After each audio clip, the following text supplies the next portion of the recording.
Hello, everyone. Welcome to my podcast. Today, we will be talking about a social justice issue that is related to an addiction. I will be doing a critical analysis. There are a lot of social justice issues that are faced in America, but especially for African Americans, which is what I'll be talking about today. Before I describe a substance abuse related issue or the addiction, I wanted to just give knowledge on social justice. Social justice is the awareness of how social locations of social privilege and oppression influence group, work process, and dynamics, but also identifying ways to take action related to those social locations and the various social justice issues group members and workers experience.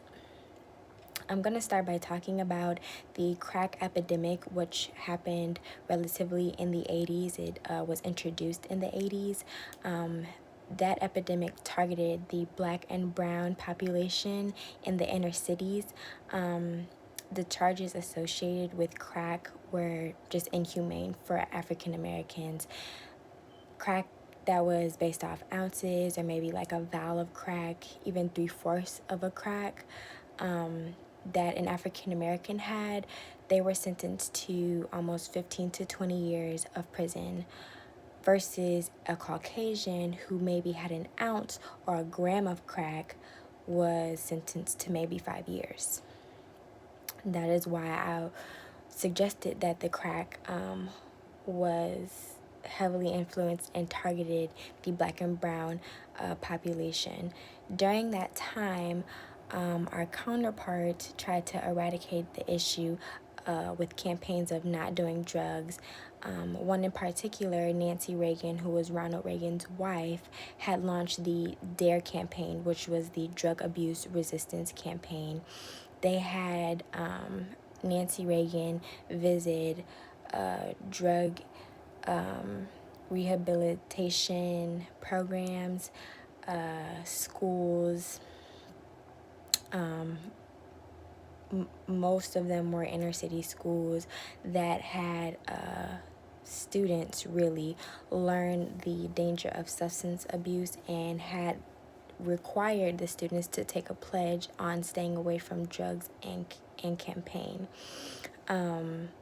Majority of that was for the inner city schools and or the low socioeconomic neighborhoods, because that is where the population or the problem heavily lied.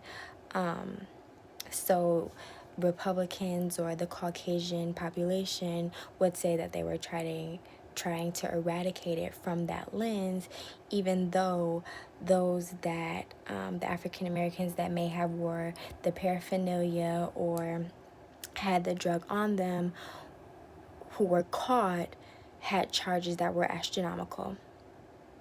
You could have not had any prior sentence as an African American, but if you were caught with any type of cocaine or crack, you had an irrational punishment. It did not equate to what a Caucasian might have. Majority of the African Americans could have sentenced 15, 25 to life in prison for having crack or cocaine, rather than a Caucasian who may have had even more or were smuggling, maybe served 5 years. This could have been seen as an economic move, being that the DARE campaign was just a piggyback off of private institutions, which were the prisons, getting money. And that is where the prison pipeline was introduced. Looking at not only the Ronald Reagan era and the campaigns that they had, but the bill that Bill Clinton signed, which was a part of the Tough on Crime Bills Act, showed the pattern of privatization of the prison system. Bill Clinton even said himself that he should have never signed the bills because it fueled the privatization support of prisons, which was just bringing in more money. black people that were going to jail for 10, 20 plus years just equated to more money. And that the higher ups were over, that Ronald Reagan, Republicans, all of those Caucasian counterparts, that they were over. If you look at it, if you ever research the tough on crime laws, they are almost identical to the new Jim Crow laws, or that's what they would call them. There was also a it's in my notes, sorry.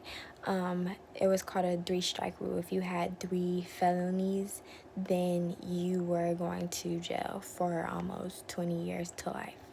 A lot of these charges were inhumane. They were not right, very injustice, if you look at it, because a black man was going to jail for almost life, and compared to a Caucasian who was going to jail for not even 10 years for less than the amount a Caucasian had. So if we look at today, a drug epidemic, which is opioids, it is affecting the white people. And if you see that there are different programs, that there's more support, even in the media with like commercials, different interventions, prevention programs, for the Caucasians, it is looked at as a public health issue. So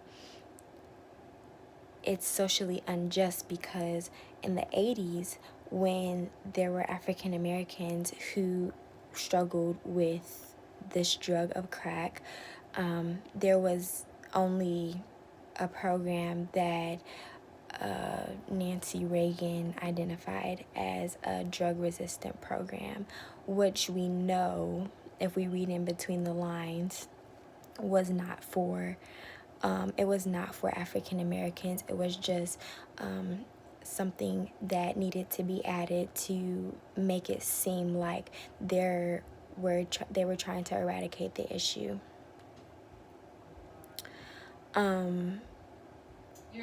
If you see that, if you look up the Republican laws that were put into effect, that were the tough on crime laws, it increased the sentencing significantly from the years being maybe 5 to maybe 25 years. It just shows how blacks were treated unfairly. And this was dated back in the 80s. So we're about to be in the 20th century. That's almost 3 decades of unjust, based off of addiction of crack, opioids, whatever it is that you have it. There was even, as I was like looking up or researching who prisons the most African Americans, Oklahoma has prisoned the most African Americans in the last 5 years. And not only do they do that, but they use old school methodologies of housing prisoners. This is the new Jim Crow. It is unfortunate that there are Caucasians that are getting 2, 3, quadruple times the support of trying to eradicate the issue of opioid addiction. But back in the 80s, African Americans were thrown into jail, starting in high school, middle school even, going to jail for life. And that was really what kicked off the prison pipeline. And even Dr. King, there was a excerpt where he talked about the moral unjustification for African Americans. It was seen as constructive to put blacks into prison to clean up the streets or make society more safe. It's not morally justified to give a African American or any human 15 plus years for an ounce as big as my fingernail of crack. But Caucasians will get 5 years. The final analysis that I will say is, even with the Dr. King expert, he talks about the pre-existent means of those who were put in jail, or the unjustification that African Americans were faced with. The pre-existent means of crack and cocaine were already there, but because it was seen as a way to make more money, clean up the streets, and nobody would be able to say anything about it because a first lady of a president had made some kind of program to try to eradicate it, was just injustice. We now have endless support for drugs, mental health. There are more people coming forward about their issues. We're using not only commercials but social media. There's different tax for these Caucasians that are battling this, or just anybody, but more so Caucasians that are battling this, than the African Americans had, which I have seen, or I see as a social justice issue that is related to an addiction.